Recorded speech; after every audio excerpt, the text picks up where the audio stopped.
Ile hapa ile linakujia sasa, linakujia kwako DJ Mark Jimasine wa ukwa collector sehemu ya hapa hii. Tunakuja kama hivi ile ya kwanza nafikiri wengi mmepata kuiona. LOD Entertainment wanashirikiana nami DJ Mark Jimasine ndani ya idara yangu ya ATT Production. Tunabingirisha, tunanyunyiza, tunatiririka na hii hapa hii. Yule mbabe bado yuko duniani na ataendelea kusumbua sana tu.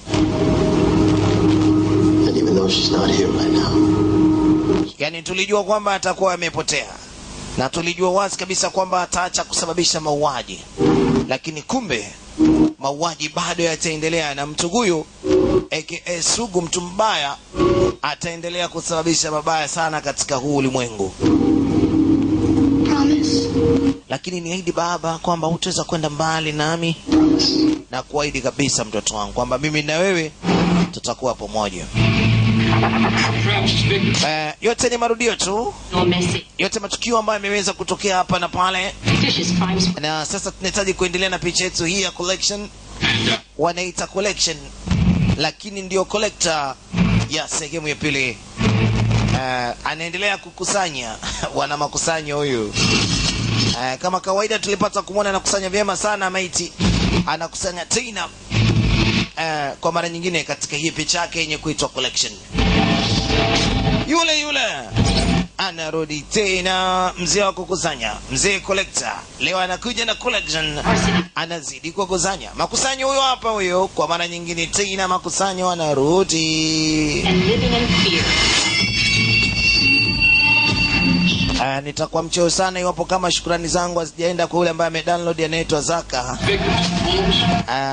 Tuko na baba Brian hapa, baba P ndani ya Yombo ya Vituka. Tuko na dogo moja hivi ambaye anagonga mawe, huyo anajiita JB au Rajabu kutoka ndani ya Mbagara ya Nyoka. Tunaleta kali kabisa, tunaleta ya kiwango kitani. Tunaendelea kutiririka kama hivi 2012, bado tupo hewani. Mwenyezi Mungu anatupenda zaidi na ndio maana unaendelea kusikiza sauti hii hapa ya Jimasine. Na Mungu anakupenda wewe zaidi kukupa uwezo wa kuiangalia picha hii hapa. Tumshukuru Mungu na tuombe tumalize mwaka 2012, kwa sababu leo dongo hili hapa hili nimelikamatia siku ya tarehe 20. Naendelea kuitengeneza hii hapa na tafsiri tarehe ya 20 mwezi wa 12, bado siku 11 tupate kuona mwaka mpya wa 2013. Napenda kuwapa salamu wote, tuombeane ili tuweze kufika mwaka 2013, maana hatujui ni nani atayetangulia. Kama atafika mwaka mpya taona. Tuombeane tu. Collector alikuwa ni mtu mmoja mbaya sana, hatajulikani kwamba huyu jamaa kwa nini anaamua kuua. Lakini mtu huyu tulijua kwamba ataacha kusababisha mauaji, lakini kumbe bado ni mzima na anarudi tena naeka michago yake kuhakisha ananasa wote ambao anataka kuwaua. Binadamu tumeumbwa na tabia na mioyo tofauti tofauti. Wengine wapole, wenye asili ya kinyonga, wengine wakali, wenye asili ya simba. Hey. Na wengine wamekaa kinjano njano na roho zao zimekaa kutu kama yanga. Zimekaa kiyanga tu, yani zimekaa kutu. Hawana lolote. Okay, you're off the hook. Yeah. Wakati ule basi jioni mchizi ilibidi ampigie simu demu wake kama yeye nakumisi sana mtu wangu, lakini nataka nifanye mishe wiki ijayo nije. Alikuwa yuko nje kidogo na mji huu takriban miezi miwili hajakutana na mpenzi wake. Kabla hajaelekea mahali ilibidi amfahamishe demu wake kwamba anajisikia vibaya sana kwa kutoweza kuwa karibu naye. What are you doing? Niambie unafanya nini? Hey, no. Nimemaliza shughuli zangu za kazi hapa, nimekaa tu nimeboreka. You do a party. Inakuwaje nikupitie twende party? Well, I'm pissed. Nimechoka, yani natamani kulala. Yeah. Shows hata ujinga bwana. Sasa nitaendaje mwenyewe? Jitayarishe, mimi niko nje hapa. Akuamini? Alipochungulia Ai wewe, yani kweli mmekuja, basi nisubiri nakuja. We are now going by Nicky Johnson. Basi ilibidi ajitayarishe faster atoke town. Aelekee disco. Aelekee kuruka viwanja majoka alikadhalika na kila kitu. Babake alikuwa anakula unywaji, akajikuta amelala pale pale kwenye kiti. Basi ilibidi amwache Dingi apate kuelekea viwanja. Dingi alikuwa amepiga pombe mpaka amezimika. Kawaida kuanzia miaka 17 hivi naweza mkaa mnarukaruka ukuta kuelekea disco. Yani ni umri wa kucharuka. Umri hata kama ukikatazwa kitu unasema wapi bwana. Wanaita umri wa ujana. Mpaka miaka 30 inakuwa ni miaka ile ya kucheza sana. Basi ilibidi aruke uwanja. Akaenda kuruka na kuanja. Sikiliza, ni muda wa kukaa na furaha. Sasa unakuona tu wewe bado uko mnyonge nini. Mimi nimekutoa ili nikupe hata furaha. Mambo inakuaje Todd? Poa tu, umevaa viatu vizuri yani. Nimevizimikia, nimevipenda. Wale mapopo ndio midao ya kwenda kupopoka. Kama kawa kama dawa. Yani popo ni mtu ambaye halali, yani usiku kwake ndio asubuhi kumekucha. Wako design hii wengi tu katika mataifa yetu, hata hapa wapo. Na kama unabisha nenda kona bar, utaona kibao. Nenda Kisuma, nenda pale Kimboka. Yani hizo sehemu hizo baba, wewe hatari. Hey, sasa mbona kama umefunga gate au hataki tena sisi tuingie? Katokea pampa ya nyuma mama yangu.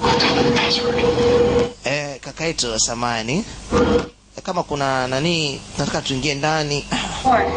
Tunataka tuingie pale. Bwana, hii pale ni watu wazima. Hii pale ya watu ambao wamechanganyikiwa, kama unaweza kumuona jamaa jinsi alivyo. Ametoboa kila mahali. Walifurahi sana baada ya gate kufunguliwa. Sasa huko ndio watu sasa wanaruka madebe, wanasema wanaruka nyoka, wanaruka majoka. Baba yangu, huko watu wanaendelea kujisikia wanapaa tu. Vitu vizuri viko kama hivi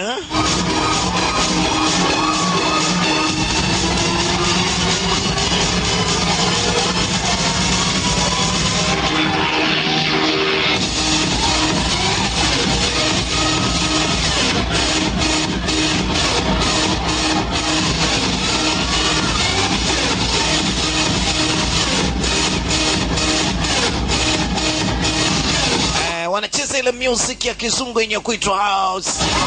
Hapa kuna kiduku hapa. Watu wanazidi kupiga kelele. Wow, fulu mamzuka. Yeah!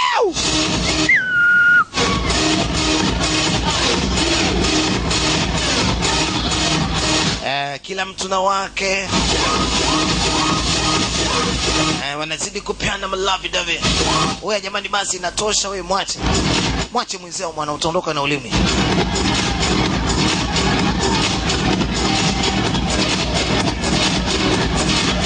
Yani kila wakipita, yani wanaona watu wamekumbatiana.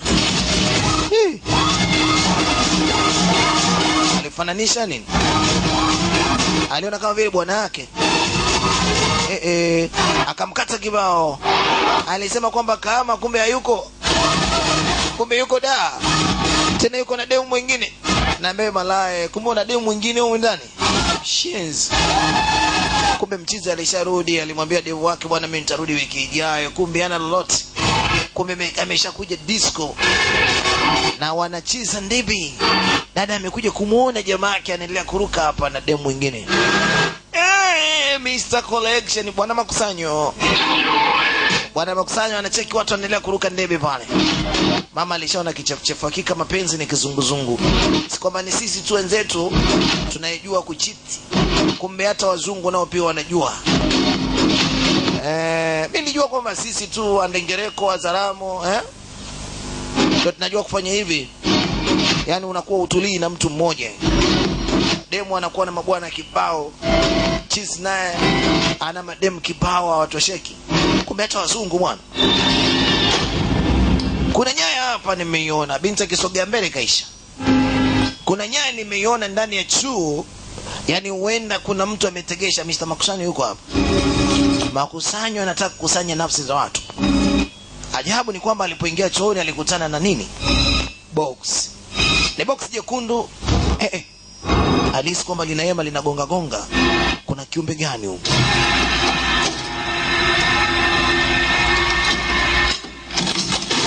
Alifungua ikakurupuka mtu mama. Mshale huo ulitegeshwa, kama ukigusa tu ile nyayo mshale utoke, na jinsi utakavyokuwa pale ni lazima mshale ukupige. Lakini wakawa wamesave ngoma, lakini kumbe ule mshale ukawa umevuta nyaya. Umeona ile nyaya inakwenda mpaka huku mpaka hapa, na ikivutika hivi kidogo inawasha vitu vingine. Kumbe ule binti asingemfungulia ule jamaa. Huku kuna chombo kinapasha moto kitu fulani hivi. Mashine nyingine inaanza kufanya kazi. Watu wanaendelea kuruka ndebe. Mashine inaanza kufanya kazi, yani kwa maneno kuna jibu limeshafanyika huko. Yani kuna mtu kashafungua boksi na tayari nyaya imevuteka. Jamaa anagundua kuna kitu kinakuja juu. Aona? Hapa shingo za watu zinaenda. Ilibidi mkimbia mchizi wake amwambie alale. Nafsi za watu ziali zimeshaanza kuondoka. Oya, lala chini wewe. Kuda dadake. Ilibidi alale. Akaweka mkono juu, mama kidogo kimoja kikaenda. Yani ile mashine ilisaga, ilikoboa, ilituanga. Yani ukishangaa yumo. Haya, kuna pa kukimbilia. Nafasi hamna. Tunakwenda kule chooni. Huyu jamaa kafungwa. Anajaribu kumwambia mama nisaidie. Alichokiona ule mama ilibidi akimbie kwanza, kuamini huyu mtu ni mtu wa design gani. Mbona yuko kwenye bogi? Mbona yuko kwenye boxi? Kwa waliokuwepo katika ukumbi, jamaa mchizi pekee ndiye aliweza kupona peke yake. Ilibidi akimbilie sehemu nyingine za vichochoro. Huyu si akakanyaganya bila kujua. Bwana ikamdondosha binti mmoja hapa chini. Ukikimbia ovyo ukikanyaga kitu umekwisha. Sasa ilikuwa ni fulu kukimbizana, wanakimbizana ovyo. Mara gates zimefunga. Yaani wameingia katika uchochoro sasa, no point of return. Yaani hakuna pa kurudi nyuma.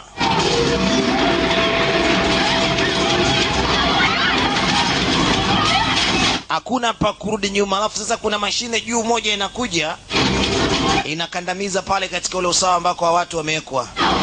Binti anakuja upande huu, anamwona shosti wake alimleta disco. Wamekwama. Anajaribu kuangalia jinsi gani kumtoa katika ile tundu hapa, hamna. Alafu sasa pando linakuja chini taratibu. Wanajaribu kulizuia. Yaani mashine ambayo ilikuwa ina squeeze au kubonyeza huo ukuta wa hapo juu ilikuwa ni mashine yenye nguvu kubwa sana. Yaani hata kama mkiwa 100 hamtaweza kuzuia nguvu zake. Ina horsepower kubwa. Watu walizidi kukandamizwa, maskini ya Mungu. Na mchizi ndiye anarudi au anakuja na hiyo ukuta unaponda wananchi. Yaani wanakuwa chapati. Aya. Binti alilia sana baada ya kumwona shosti wake. Hata sauti isikiki tena. Yaani mashine inakandamiza kabisa. Chizi anatoka pale. Anamwangalia bibie. Yuko upande wa pili ambaye amesalia. Alijua waliosalia wako wengi, sio huyu tu peke yake. Akafungua gate ili kumtafuta Bwana Makusanyo. Anaendelea kukusanya nafsi za watu. Binti anakimbilia huko, ananukia miti. Mpenzi wake ndiye aliyepona katika ile janga. Hawa wote hapa walitafunwa na nyembe. Huyu anaomba angalau poa asaidiwe. Wapi? Is date. Yaani ni manyama na mapande. Mapande manyama. Oh, sija huku. Ay. Pale. Demu akanaswa. Atete. Huyu jamaa ilibidi achukue maiti adondoke naye upande wa pili kimtindo huu hapa, la sivyo hataweza kuondoka, lakini kavunja mkono. Dada umbea wake umemponza. Hatimaye kanaswa, amewekwa naye pia kwenye box. Mr. Makusanyo akamteki jamaa bado mzima, alafu kashatoka nje. Alichokifanya mchizi ilibidi anyenyuke atafute pa kukimbilia, maana sasa hapa si pa kukaa, atakufa. Ulikuwa ni usiku wa manane. Ilikuwa ni siku ya Ijumaa, Ijumaa iliyotulia, lakini sasa inakuwa ni Black Friday. Bwana makusanyo akaondoka na mtu wake huyo. Upande wa pili yule mtu amepatikana, yani yule jamaa peke yake aliyesalia. Anakuja kuzinduka, yuko hospitalini. Kuna wananchi wamemwona akiwa hoi bin taban. Walimpa msaada wa kumfikisha hapa katika kituo cha afya. Madaktari wanajaribu kupigana na maisha ya huyu jamaa, yani kwamba yasiondoke. Wanaendelea kumsaidia. 1, 2. Tulia, hebu tufanye kazi mara moja. Aliona wananiua nini? Analeta ubishi. Mniache. Maafando alijitokeza. Kuna nini hapa? Wakampiga kwanza pingu huyu. Tulieni mabwana. Alivyoangalia pingu, aliona tayari ameisha. Angalau kidogo kutakuwa kuna polisi na usalama pia. Alikuwa hawaamini ya watu. Alikumbuka mateso kwa sababu huyu jamaa ndiye aliyekuwa katika box. Yani kwa maana aliteseka sana kabla hajawekwa kwenye boxi, alafu mtu ajitokeze aje kumsaidia. Alidondosha meno mengi sana. Alitafunwa sana tu. Alikuja kuzinduka kama siku ya 4 hivi. Mpenzi wake alikuja kumwangalia hospitalini. Oh jamani, mpenzi wangu mzima. Nashukuru Mwenyezi Mungu jamani, umepona. Ni kitu gani kimekutokea? Hebu niambie mpenzi. Ni mbaya ni. Yani mfai hata kuhadisiwa. Yani sijui nikwambie nini mama. Lakini hivyo nashukuru Mwenyezi Mungu niko hai na niko hapa. Namshukuru Mwenyezi Mungu. Kuna ujumbe huu hapa umekwa, umeandikwa for collection. Ni kadi. Nakupa hongera kwa kuweza kurudi kwa familia yako. Wewe ni mtu wa pekee kabisa. Mr. Collection amemtumia ujumbe. Alimwambia nachokuomba mpenzi wangu nenda, kwa sababu hii ni hatari sasa. Lakini kwa nini jamani unanitimua? Na kuambia kwa usalama wako nenda. Hebu nakuomba sasa uende, zamu yako imefika. Huyu bwana analindwa kwa sababu kwanza na mashtaka ya kukutwa katika eneo ambalo polisi walikuja gundua nyumba kama ya 4 yake 5 yake hivi. Kulikuwa kuna disco na wengi wakafa. Yani na huyu akaonekana hayuko mbali sana maeneo yale. Huenda labda amesababisha mauaji. Alisema sikiliza, mimi sio askari bali nimekuja hapo kwa ajili ya kukuuliza. Na shida kidogo. Mnafanya nini? Mbona mlango mnafunga? Mnataka kuniua? Tumekuja hapa kwa ajili ya kukusaidia wewe na wewe pia utusaidie sisi. Tuna picha ya msichana mmoja, binti yangu. Sijui ulimuona katika lile disco?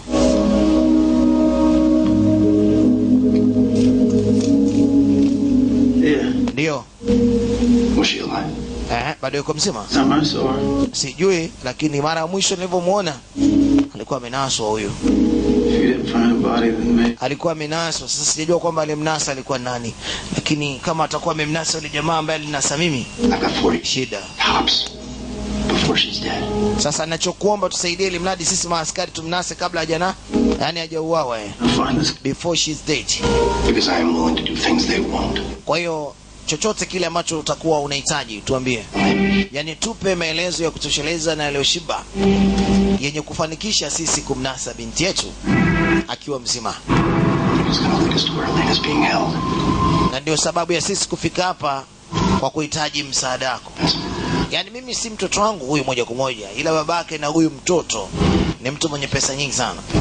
Yani ametuomba tumpeleleze, tumuone, na baba amesema chochote kinaweza kutoa ili mradi binti yake apatikane. Kwa hiyo muhimu tunakuomba tusaidie bwana. Kuna ajali mbaya kabisa imetokea katika ile eneo. Huyu baba aliweza kuamka Baba huyu ndiye yule ambaye alikuwa anapiga simu muda si mrefu akiwa anaomba binti yake atafutiwe. Yule binti yeye akiwa mdogo kabisa yuko ndani ya gari. Binti alihisi kuna mtu anavunja kipindi ambapo gari ilikuwa inataka kulipuka na baba yuko nje. Na huyu mtu akamwambia usijali, huko katika mikono yangu. Zilikuwa ni ndoto alizokuwa anaziota akiwa yuko ndani ya tundu baada ya kuwekwa na Mr. Collection, bwana makusanyo. Jamani, mbona niko hapa mimi? Tafanya nini mimi ili niweze kutoka? Alijaribu kutoboa kidogo ili aweze kuangalia upande wa pili. Aliweza kuonana na mtu mmoja amewekwa juu ya meza ya upasuaji, maskini. Mr. Collection anataka kuanza kufanya upasuaji wake yeye mwenyewe binafsi.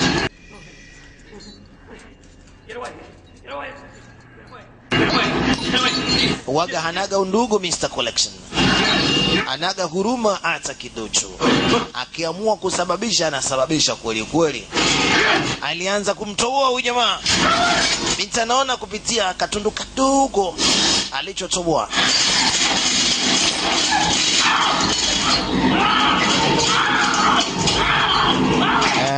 Huyo ndio Mr. Collection bana. Anatisha. Atete alikata sikio, yani kila kiungo anataka kunyofoa kimoja kimoja.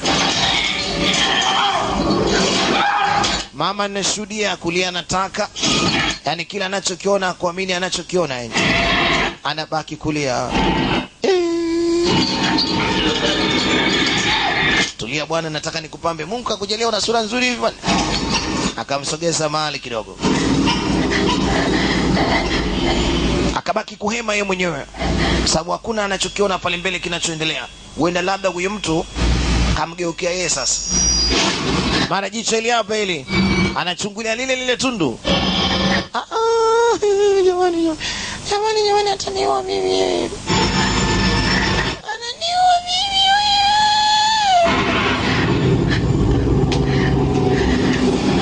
Going in for the girl tonight. And this man, Arkin O'Brien, is our best chance. Sasa tunachotaka leo jioni tupate kuelekea kumtafuta mtu huyo. Huyo mtu tunamfahamu kwamba ni mtu hatari sana. Yaani kwanza haingiliki. But I will not go inside. Huyu bwana akiwa bado ni mgonjwa. Tayari anahitajika asaidie jeshi la polisi. Na tayari timu inajiandaa kuelekea katika mjengo ambao huyu jamaa alikuwa na wasiwasi ndio atakapo kuwepo Mr. Makusanyo. Anakumbuka kwa jinsi gani alivyoweza kuteseka, na ilibidi awape habari na taarifa za mwanzo kwamba huyu jamaa hatani. Wasije kumfikiria kwa jinsi alivyokuwa yeye alivyo, ni hatari sana.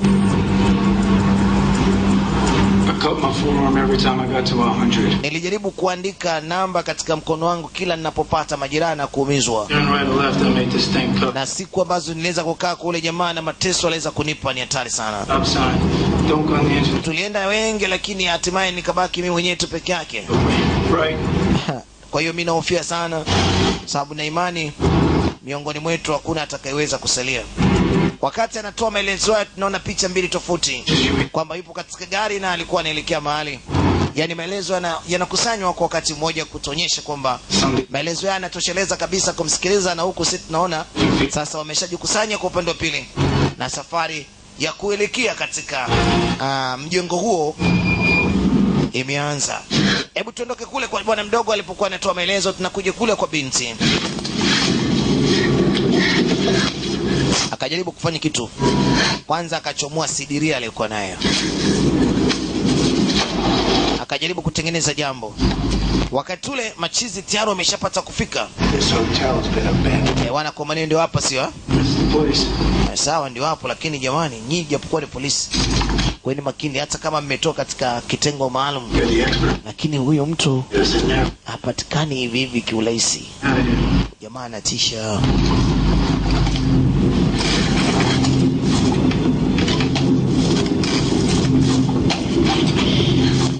Anajaribu tu kukukuruka. Sijui kama itasaidia ule mpira alivyotoa upande wa pili wa box, kama kigeti kitafunguka ili atoke nje. Na huku jeshi la polisi tunaona linaandaa jinsi gani ya kuweza kuingia ndani ya mjengo. anabahatisha hivyo hivyo. Kumbe kulikuwa kuna kisumaku. Akafanya tishi. Katoka. Na akili. Amefanikiwa kutoka. Yupo katika chumba cha bwana makusanyo. Ni chumba cha upasuaji, chumba ambacho kinatisha. Naweza ukajikuta unajinyenyea hapa. Anakuja kukunasa kiulaini.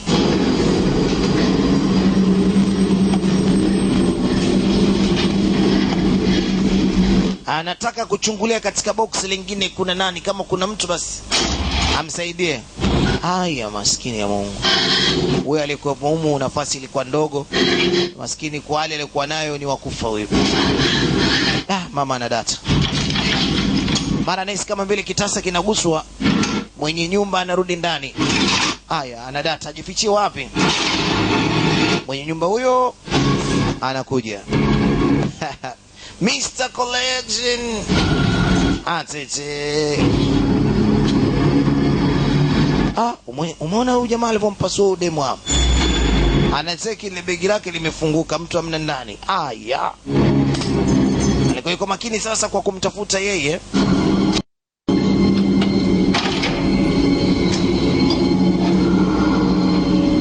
Akachukua kajagi kamoja. Upande wa pili anaonekana huyu mama. Ile jagi ndani yake kuna spider.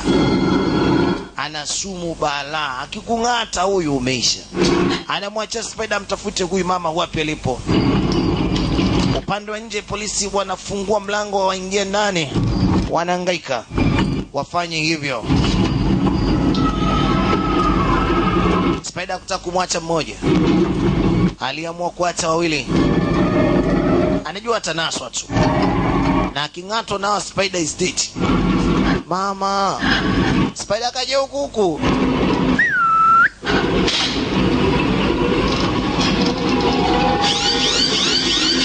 Mama. Kuna kikengele kinasikika. Yaani kwa maana walivyogusa tu ule mlango yeye kashashtuka tayari. Ameweka vitu vyake ili mradi ashtuke. Kuna nini?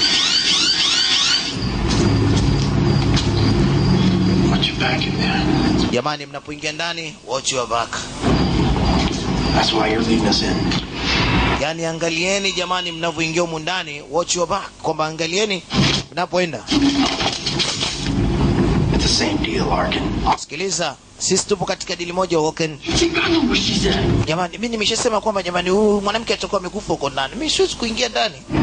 Na lazimisha tu. Ladies first.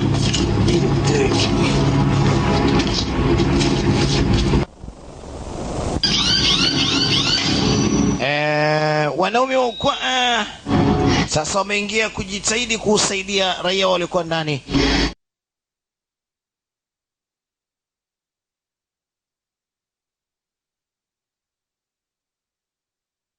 Mama imedata.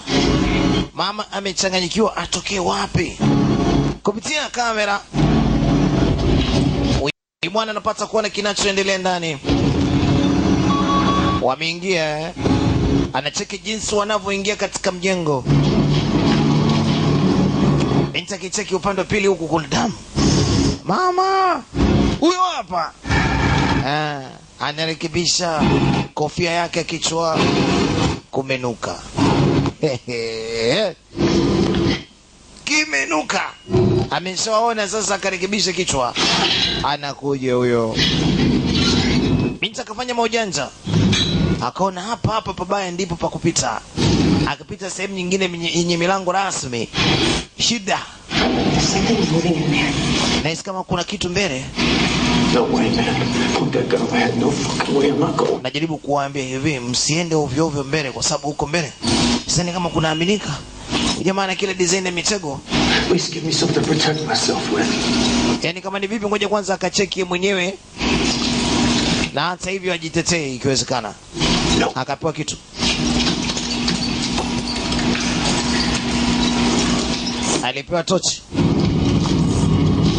Alipewa tochi. Awe anaangalia sije katokea kuna nyaya ndogo. Mama anapita katika ile sehemu hiyo kwa rasmi. Ayayay. Dogi. Mama. Emane, huyu mtu anakuja na mbwa. Tena mbwa anaowafuga wana njaa kweli kweli.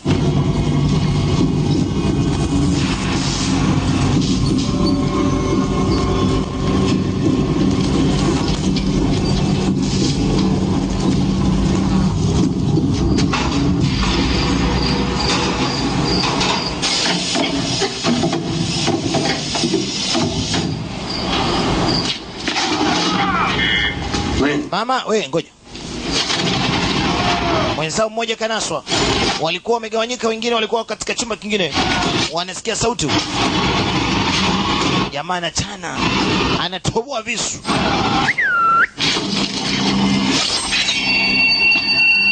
Japokuwa na ubavu alikuwa nao ile askari, lakini aliuawa kitoto sana. Wow. Mama mbwa.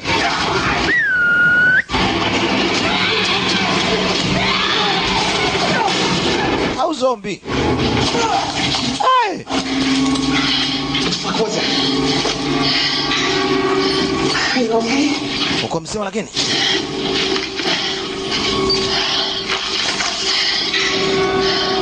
His tongue's been chewed off. Yani ni mwanamke tu ambaye alikuwa ameweza kutengenezwa.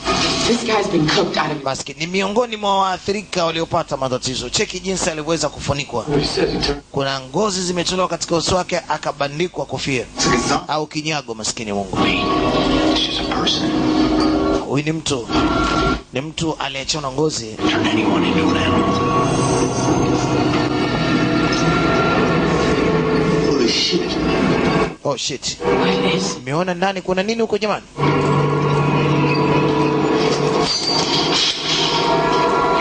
Okay, listen up. Okay. Naombeni sasa mnisikilize kwa makini. Haya. Kuna mwingine anakuja kama zombie. Jamaa ameamua kufungulia mazombi. Kuna binadamu waliotengenezwa wamekuwa tofauti humu. Ana sindano za ajabu kawageuza kuwa tofauti. Mama yangu. Wana maubavu ya maana wanakuja.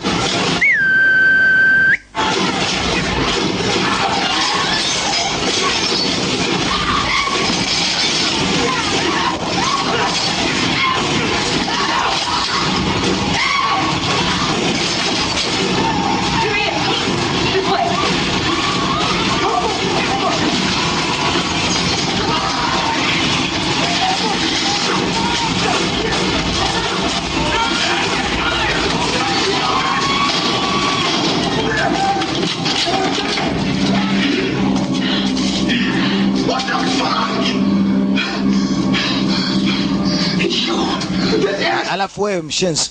Wewe mitego humu ndani unakujua wewe. Hii mitego ya nyumbani humu unaijua hii? Wewe unafahamu kinachoendelea. Kwa nini umeshindwa kutuambia chochote? Sana shangaa transmission zote hazifanyi kazi. Yaani kwa maeneo mawasiliano yamekata. Huyu jamaa alikuwa na mitandao yenye kuzuia kuongea nyinyi. Jamani hatuendelee kutembea mbele. Twendeni mbele. Twendeni kutembea. Mama anafanikisha kuweza kufungua hii culvert. Atokea upande huu kwa sababu ametembea chini kule muda mrefu. Wow. Ametokea upande mwingine. Akarejesha kama ilivyo. Ni nani huyo? Nani ambaye yuko upande wa pili? Sauti ilisikika kutoka katika sanduku moja. Isije kama mwanzo. Amefungua kabati na ndipo akaruhusu mashine nyingine kuwaka na idadi ya watu, yani watu wengi wakapoteza maisha ndani ya ule ukumbi. Hakuna shaka nitakusaidia. Anaweza akafanya kosa lingine. Sababu huyu ndiye alifungua lile sanduku katika lile kasino. Hatimaye wengi wakafa. Unapofungua sanduku kuna nyaya inavutika. Inakuwa balaa. Binti anatoka katika kibanda hichi.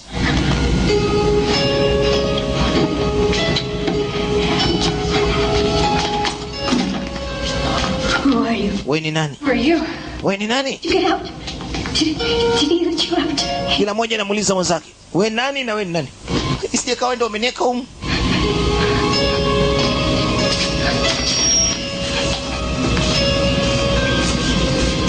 He did this to me. Amenifanyia vitu mbaya huyu mtu. I'm Elena. What's your name? Mimi naitwa Eileen. Wewe mwenzangu unaitwa nani? Naitwa Karen. Do you know your way around here? Hivi unafahamu kwamba tuko maeneo gani? Yes, sir. Haya ni mazingira yapi? We can just go. Mimi sijui jamani, nisaidie nitoke. Sielewi chochote. Basi usijali. Tutasaidiana sote wawili, tutatoka nje. Sawa eh?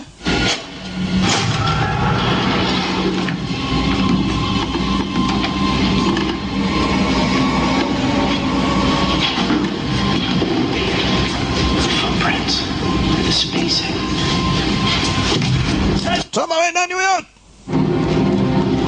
Kuna jamaa anakuja anaambiwa simama. Jamaa karekebishwa koromeo. Mama yangu anasema jamani, tunachotaka tukusaidie, kwanza usisogee tutakupiga.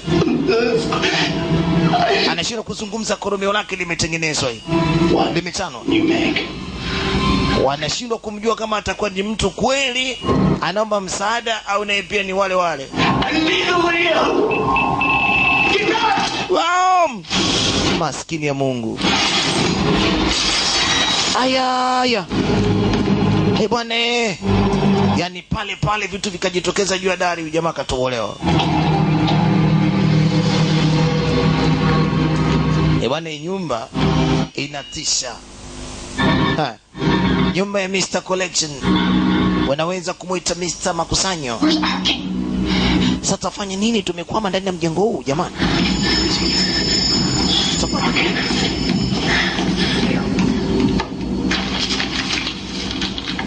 Yaani watafanya nini? Wameshadata, hawajui cha kufanya, yani wamechanganyikiwa kabisa.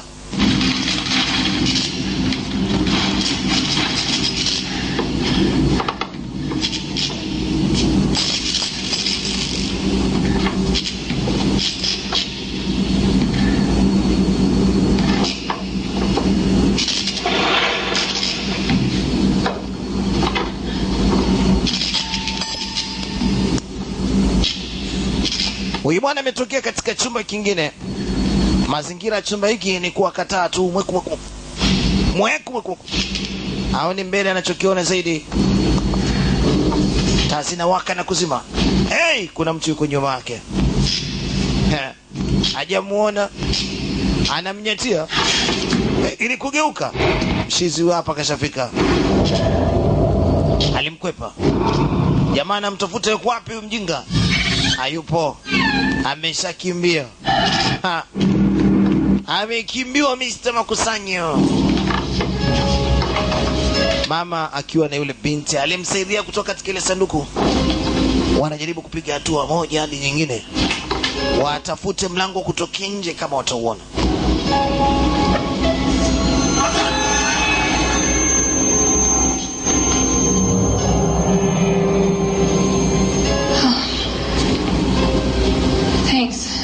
Asante.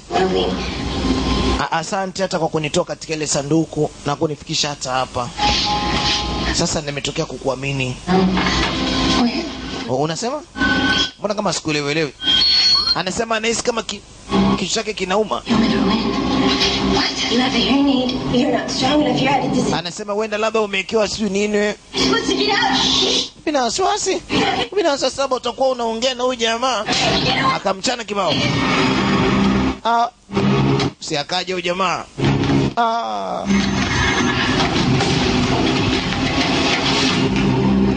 Amekimbia binti. Alimwacha huyu bwege kwa sababu ni mdebwedo mjanja yule. Ndiye itabidi amfuate kwa sababu yeye amefanikisha kumtomoa mwenzake katika sanduku. Yamfuatilie.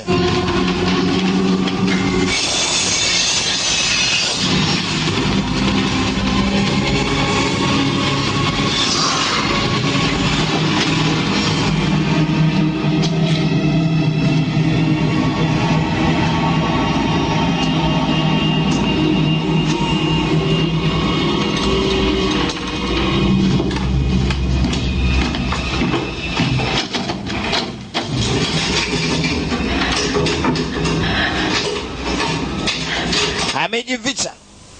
Anatafutwa. Mr. Collection anamwangalia kwa wapi bibia. Alijibanza kwa juu. Alijizuia lakini mikono inazidi kuchoka. Amejibanza pande hizi. Anaangalia one kitu. Kaangalia kwa juu kuna kitu kwenye culvert pale, si kwenye velvet. Kuna kitu kimejisogeza yani. Najua haya huenda kapitia pale kagusa nyembe. Amegusa mlango kumbe nyembe baba.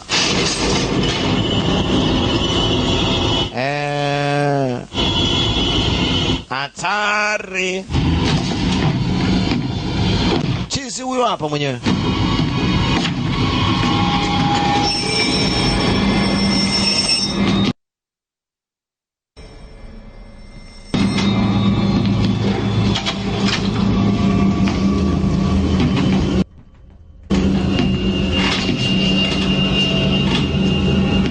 Kila mmoja anajificha akiwa haamini tena ile eneo. Manake Mr. Makusanyo anapopita ni hatari tu. Nyumba yake inaelewa kila na eneo ambako ameweka mtego.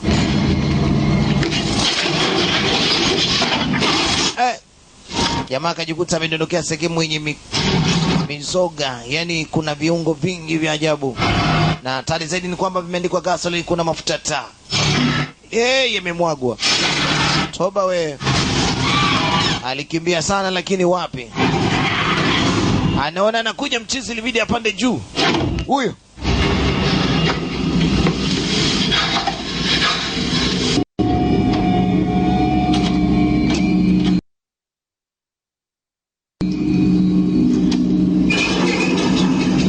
Amepoteana na wenzake, naye anatafuta wenzake wako wapi, atafuta jinsi ya kutoka nje.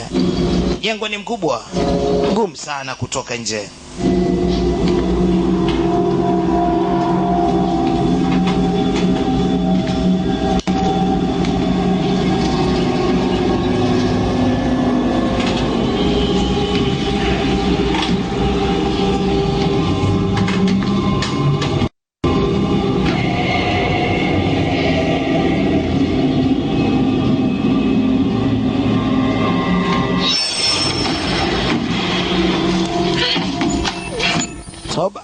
Toba. Kuna kitu kilikuwa kinazidi kumletea matatizo katika sikio lake, kama vile ni chombo cha mawasiliano. Alipoangalia ni kweli kilikuwa ni chombo cha mawasiliano alikivaa tokea nyumbani.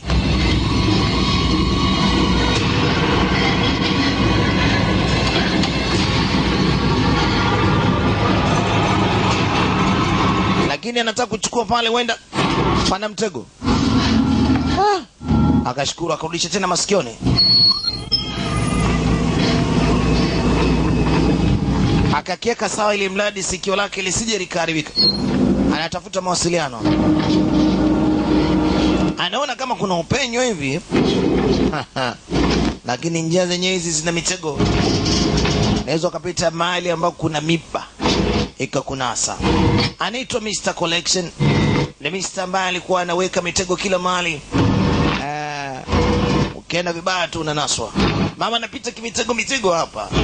Anapita kidesign ile asije kunaswa.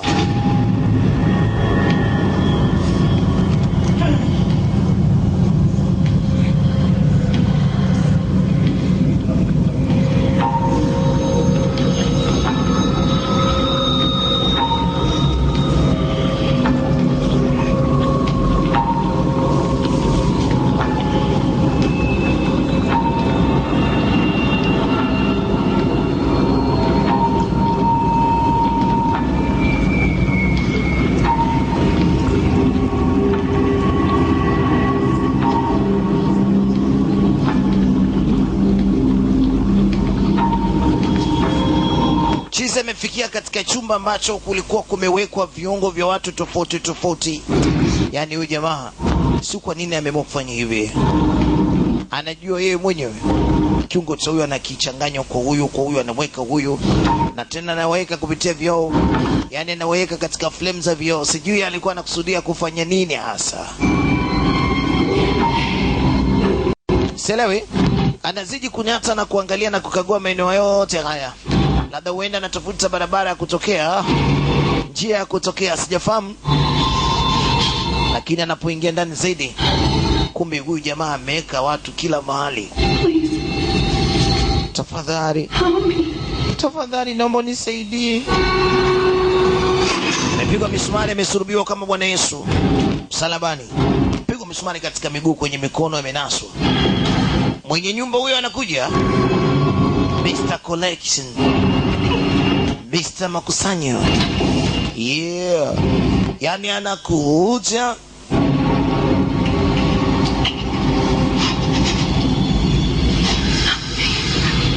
Nisaidie. Tulia wewe. Unamwambia nani akusaidie? Akamchana shingo. Yani binti akavuja damu nyingi sana na kupoteza maisha.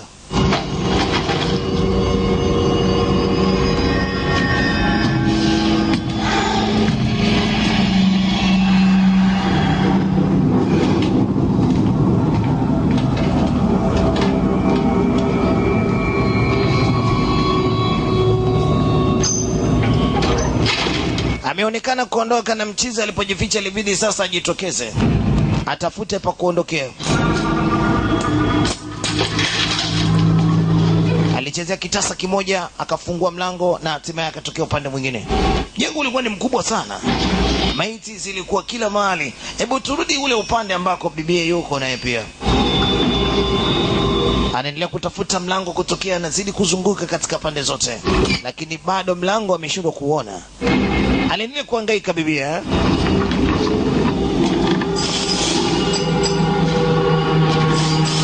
Na mchizi naye yupo katika section nyingine.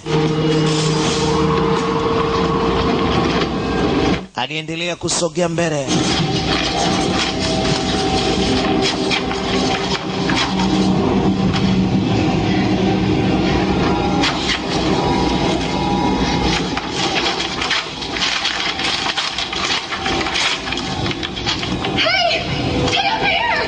Alijaribu kutoa hizi karatasi ambazo zimewekwa katika dirisha la kioo. Nje anapata kuona kuna watu kama wanaota moto hivi, huenda ni walala nje, omba. Anapojaribu kuwaita lakini hakuna mtu anaweza kusikia, sababu ni kioo kimeziba sildi. Sauti haiwezi kutoka upande wa pili. Jamaa mchizi huyo hapa huyo.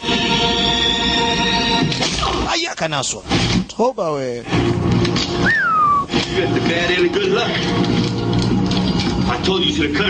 Nilimwambia huyu jamaa huenda akatuleta katika mitego, kwa nini alitukivia tukia mwanzo? Anajuana na jamaa yake huyu. Wakati wanamzingua mwenzao akiwa na imani atakuwa amehusika kwa njia moja nyingine, jamaa anatupa nanga kwa upande wa pili. Jamaa huyu anakuja huyu. Wanaleta bishi mmoja kanaswa na nanga. Anamvuta juu. Mr. anateremka chini. Anachana mmoja baada mwingine.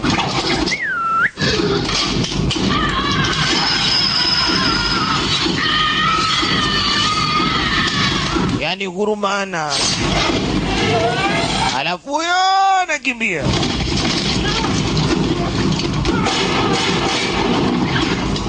Walipiga risasi lakini amekimbia.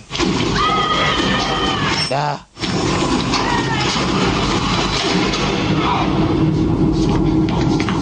Mama. Help! Msaada.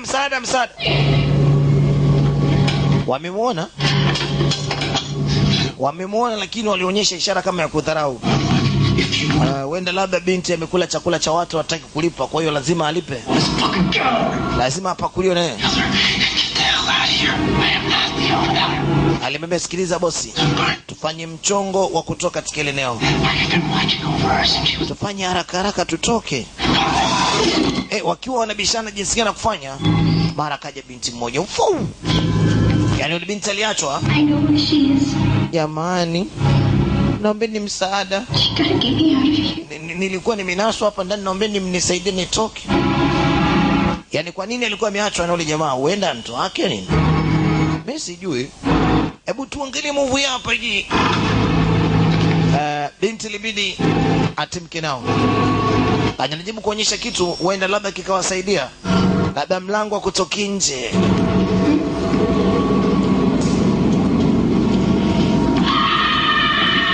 Sauti zinasikika za kilele upande wa pili, mtu anakafiniwa. Bado mzima. Da. No, jamani msiende huko, ni hatari. Sauti zinawavuta makamanda ili kwenda kutoa msaada.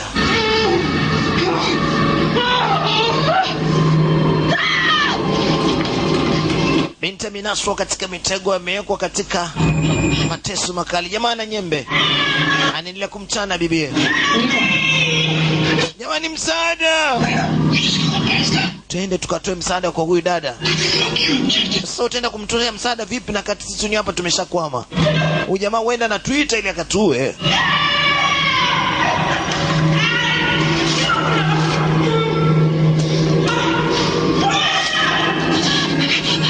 Jamaa anazidi kuchana ndomo ya mama, anachana kwenye mashavu. Wow. Sauti ile ilimtia machungu kwa bibie. Huzuni alikuwa nayo ilibidi achomoke kule alipo, ajaribu kuifuata ile sauti. Wakati ule na bwana wanafika karibu na maeneo hayo, sauti inakosikika, lakini kuna mlango umepigwa kufuli. Kuingia ndani na kuwa ni kazi. Sasa watafanya nini? Msaada! Naombeni msaada! Jamani, msaada! Sauti inasikika katika ile eneo, lakini mhusika haonekani.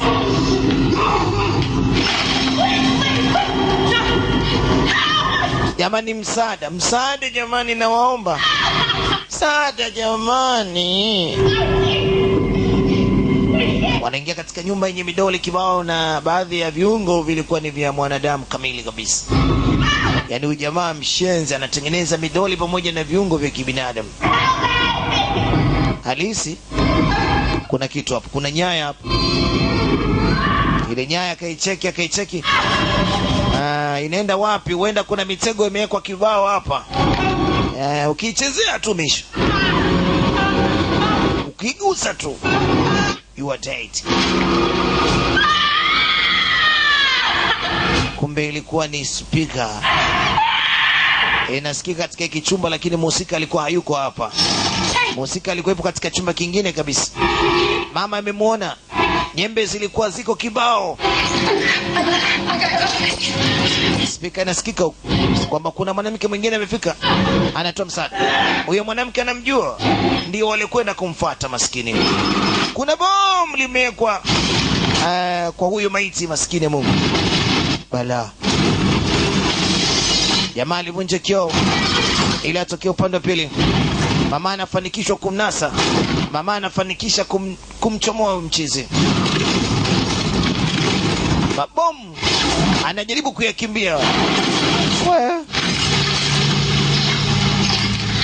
Amefanikiwa kusepa. Njia ni ile. Huyu mwanamke mimi na wasiwasi naye. Hayuko naye kweli? Amemvua nyembe. Wow. Wamefika kumsaidia. Walimvua nyembe zote wale bibia. Ni afande mwenzao.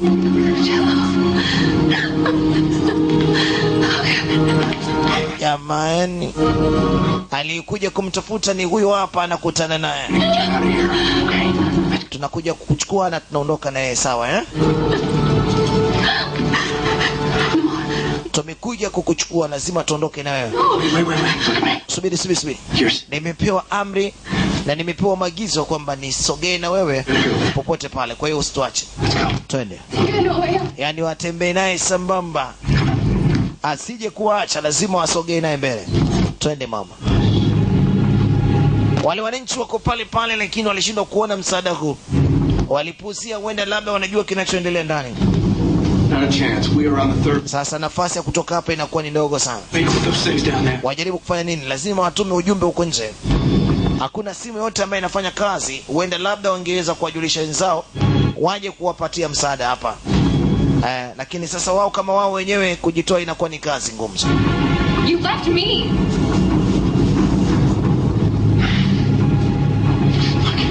There was nothing I could do. All right, I'm sorry, there was nothing I could do.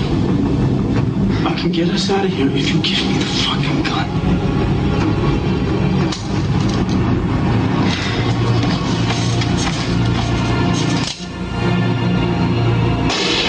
Akapiga risasi kule nje, huenda labda wajamaa wanajuana hao. Bombavu. Kamchapa risasi mtu mmoja. Kwa nini hawataki kuwapa msaada? Sorry dude.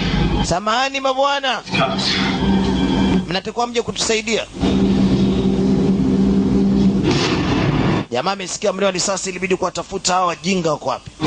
Mr. Makusanyo anatoka katika chumba kimoja kuwatafuta katika chumba kingine. Wako wapi hapa mtu? Panataka chokoza mimi. Ghafla binivu polisi wamefika katika eneo la tukio. Walipata kuona mtu kweli ametandikwa risasi. Ngoja nipige hapa, labda wanaweza wakaja katika hii nyumba. Akaachia risasi, lakini hakutaka kupiga askari wote. Amefanya hivi kimakusudi polisi wafahamu kwamba katika jengo hili kuna tatizo, yaani waje kuwapa msaada. Na Mr. Makusanyo baada ya kuona hawa wanataka kumletea ujinga, sasa anachukua silaha wafyeke mapema.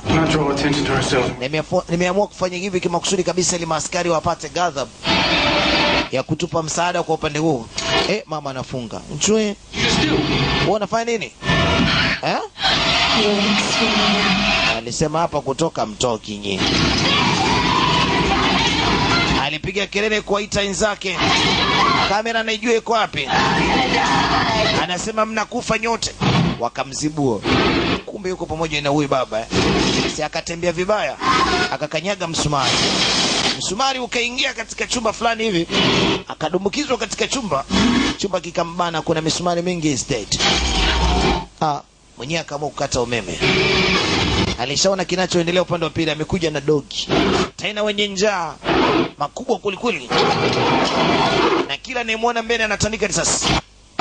Jamaa alizuia risasi zile kwanza zimuendee yeye kuliko binti atwangwe. Sababu ndiye alikuja kumchukua.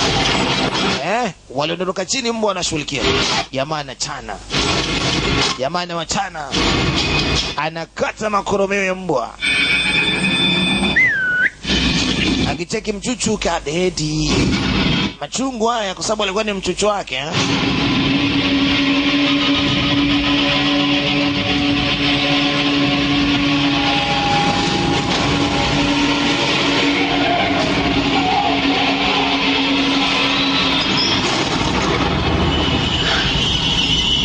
Let's go. I can't.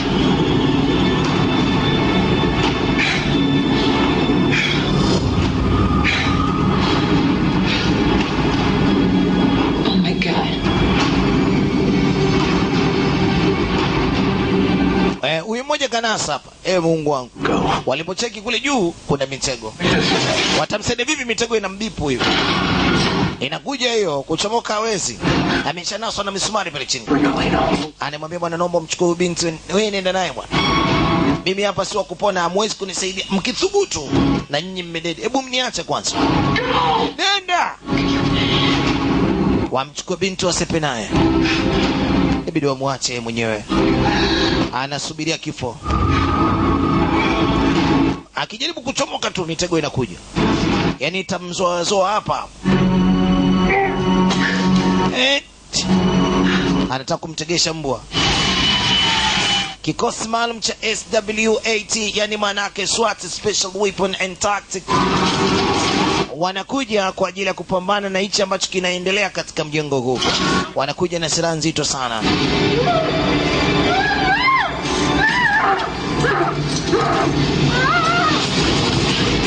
Kuna mtu mwingine amenaswa yuko juu ya kitanda, maskini Mungu.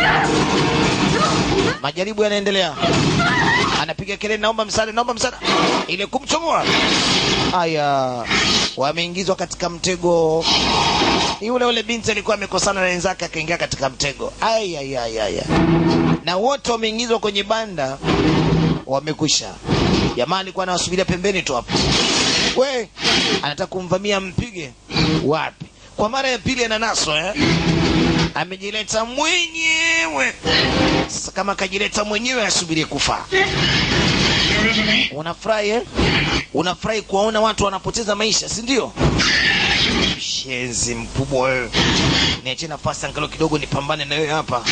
Mkono bae mkono nikuonyeshe. Pumbavu wewe. Nyama kabisa. Yaani hata ufanani kuwa binadamu. Shenzi. Shenzi kabisa. Sio nikufanye nini wewe? Come on you fucking. Shenzi kabisa. Pumbavu. Come on! What are you doing? Don't kill me! You don't kill me! You kill me! You come in here and do it! You come in here! Yaani hakutaka hata kumsikiliza anazungumza nini, bali aliwasha mshumaa. Baba, hiyo nyaya hiyo inaitwa nyaya ya baruti. Nyaya inakwenda kwenye explosion kubwa. Hakuna anayepona. Sasa wanajitahidi sana, kuna suka hapa. Wanajaribu kutafuta hata penye upinyu watoke. Wanajaribu kunashua vitasa. Shit, manake balaa linalokuja hapo mbele usipime. Aya, kisu chake kinaondoka chini, kitasa kimeshindikana kufunguka. Jamaa anazidi kuwazidishia mafuta, anataka kuwabanika wawe ndafu. Nyaya ndio inakwenda kwenye mpasuko mkubwa balaa. Naona hapa hakuna atakayepona. Hakuna atakayepona. Huyu bwana akasema subiri. Kwa kutumia mkono wake waogo anaamua kuvunja. Maumivu ni makali kweli kweli.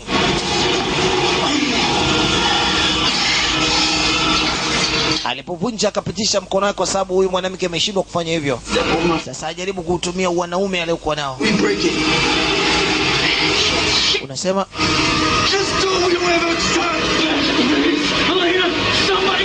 aliwaambia kitu wafanye, lakini wakaona mbona ni kigumu.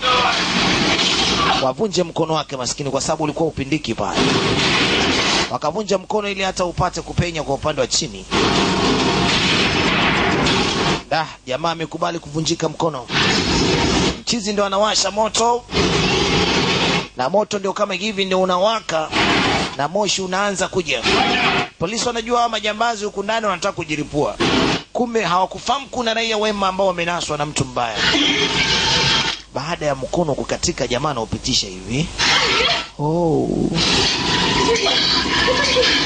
Sio kama hisia mbele zitaenda, lakini hisia kwa mbali anagundua kwamba hapa ndipo penye kitasa. Alifungua, lakini mkono ndio hivi umeshavunjika. Mama yangu, akaurejesha. Ameurejesha japokuwa viungo vimekaa vizuri, lakini mkono hauna kazi.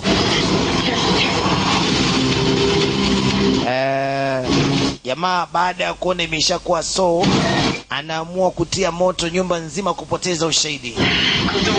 Itabidi wapite katika hizi njia za left tu, na huko chini ndio kuna jalala la viungo. Hakuna jinsi, lazima wapitie hapo hapo, wanadondoka kwa kamba. Wakipita katika njia za kawaida, moto unakutana nao. Waliamua kupitia huko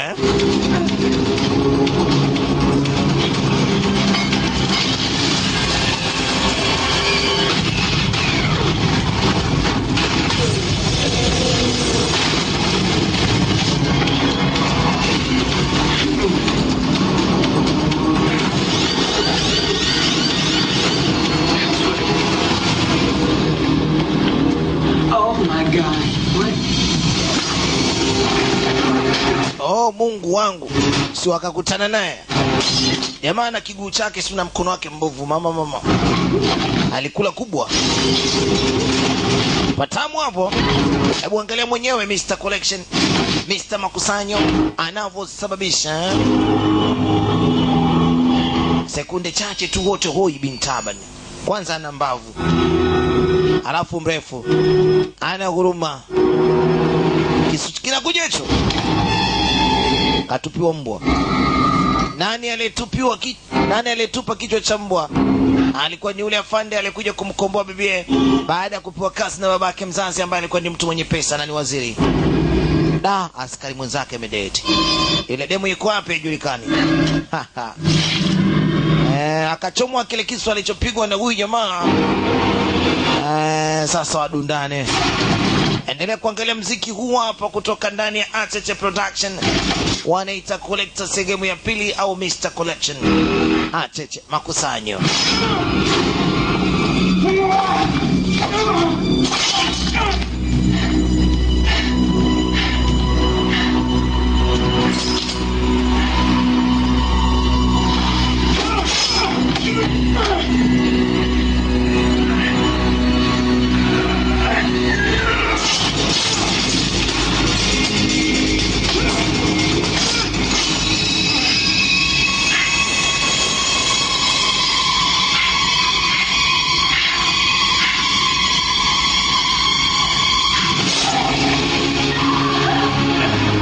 Anamjua vizuri sana kama mlinzi wa familia. Binti ilibidi apige kelele ya no. Kupoteza maisha kwake ni kitu ambacho hakutarajia na wala hakupenda kukiona mbele ya macho yake, kifo cha huyu bwana. Mchizi naye anakuja, anaamua kumtofua na visu mchizi huyu. Hey. Mama naye anamaliza, jamaa anamaliza huko, kazi ya kutafuna watu. Acha msukutue, anamsukutua ngumi za haja, akapigwa naye msumari mmoja mzuri tu kwenye mashavu. Haya, unapigwa kisu cha shavu, unafikiri hata unakuwa na uwezo wa kupigana, inakuwa ni ganzi.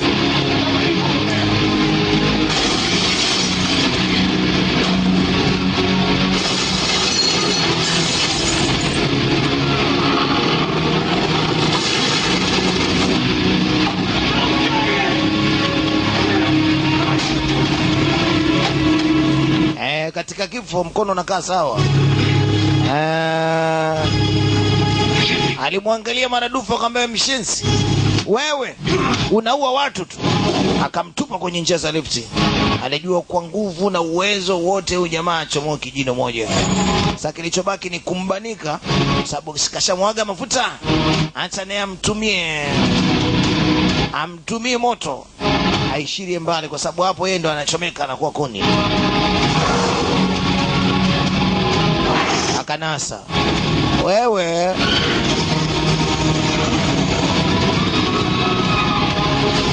yani anaripuka moto yeye na minofu mingine yote. Idara ya zimamoto iko hapo kwa ajili ya kuvunja mlango, maana wanasikia sauti ya msaada, sauti ya kuomba msaada upande wa pili. Nyumba ndio imeshakamata moto yote sasa. Come on! Da. Bwana, moto namzuia kusogea mbele zaidi. Ana kwa kwenda tena, si mbele si nyuma. Pakwenda panakuwa pagumu mno.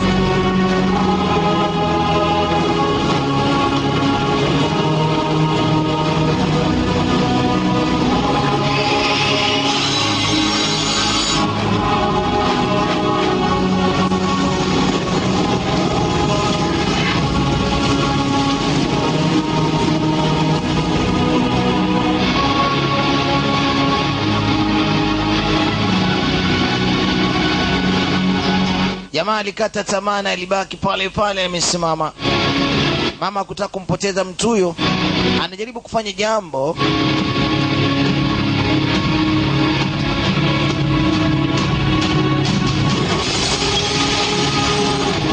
Kulikuwa kuna maji kwenye aquarium hapa.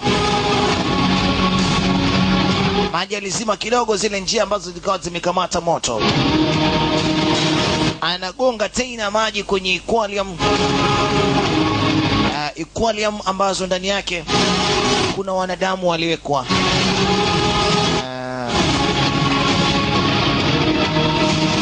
Alikuwa anataka kuunganisha binadamu wawe kama centipede. Centipede yani ni viungo vilivyoungana.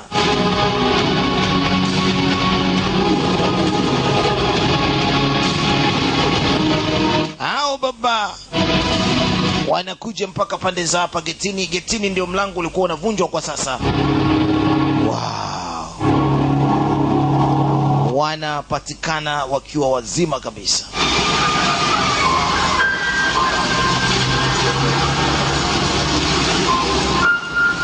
Polisi hawakuweza kuamini hawa watu wametoka katika mazingira kama haya, lakini ni hivyo, zimamoto nao watafanya kazi yao. Waliwekwa kwanza chini ya usalama, na kila mmoja akiwa haamini kile ambacho kimefanyika mpaka wao kwa wazima. Baba tu anakuja, alitoa maagizo mtoto wake atafutwe. Dad, jamani baba, baba yangu, I love you dad, kupenda sana.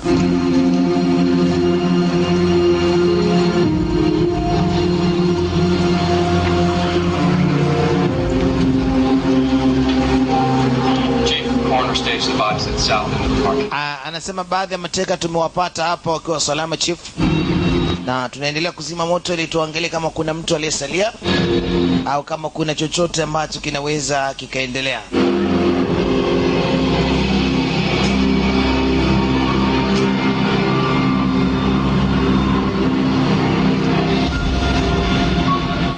kukutana na kinyago cha yule jamaa. Huenda amekimbia eh?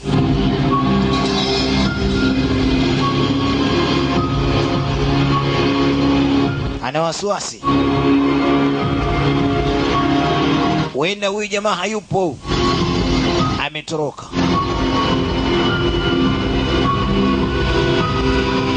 Manake huyu jamaa ni sugu.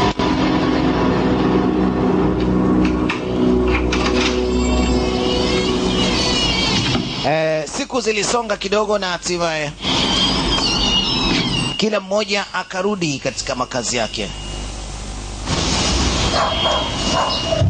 Ilikuwa ni majira jioni, kulikuwa kumetulia. Akiwa ametoka kuchukua barua, anajaribu kuangalia ipi yenye maana isome kwanza, lakini zote aliamua kuzipuuzia. Aliwasha radio ili asikilize taarifa zinazoendelea kwa sasa.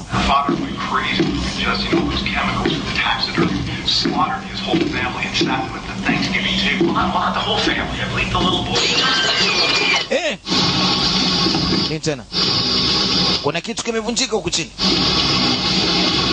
na radio haizungumzi tena. Ni nani amevunja? Huyu mwenye nyumba ilibidi arudi haraka akague ni kitu gani kilichoendelea. Alichomoa kisu kinachoweza kumsaidia.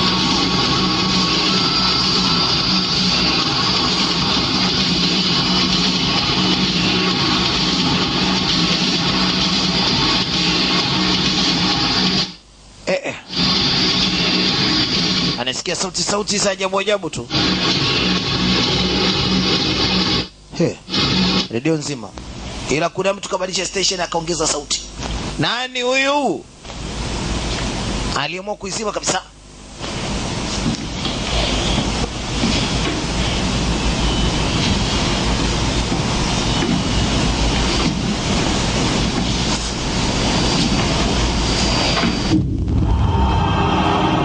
Kuna sanduku limeletwa katika nyumba yake.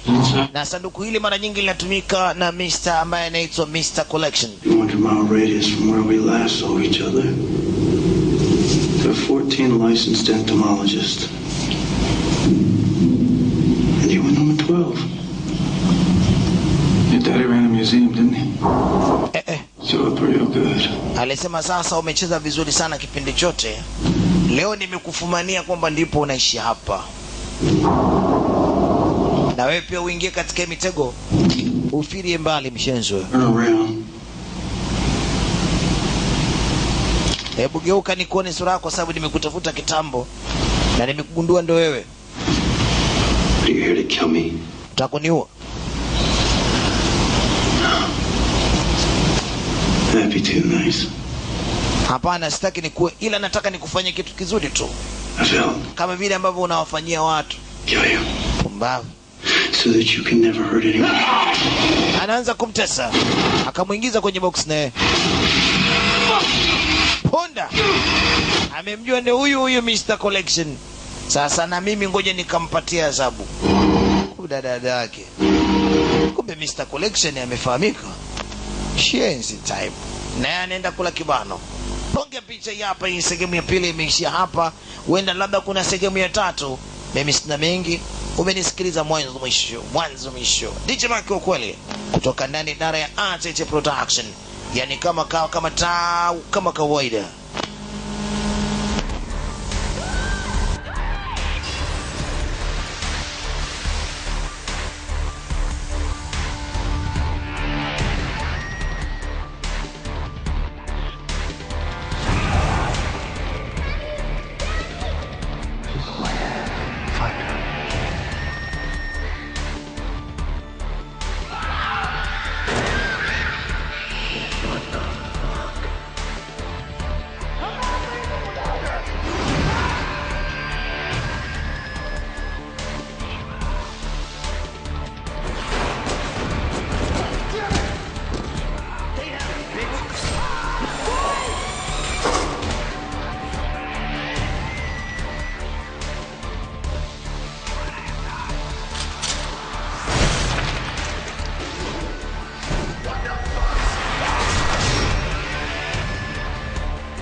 We're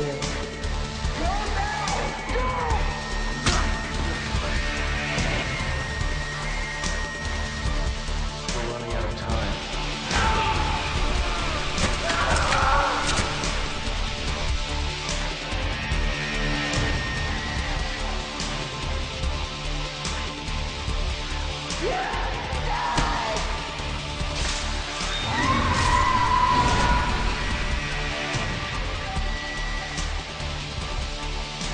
Hey, Chuck, you take me to your party.